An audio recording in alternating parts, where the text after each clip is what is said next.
watochangamira nhengo yarume anga yakakurisa ndikarara nawo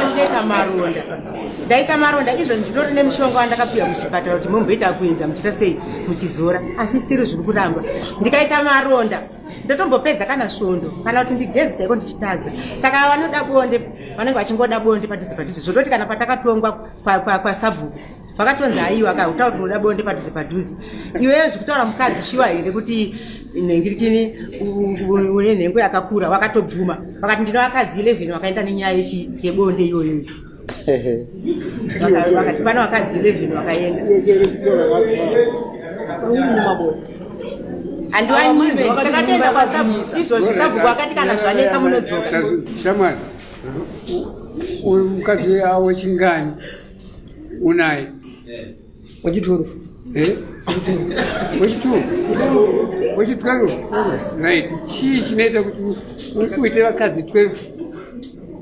vese 12 vangokurova chete vamwe vakaenderei ndizokubvunza nyabonde bonde raita sei vari kuti imba yakakurisa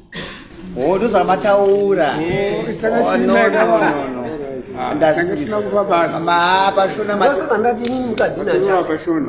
pashona ndazvinzwa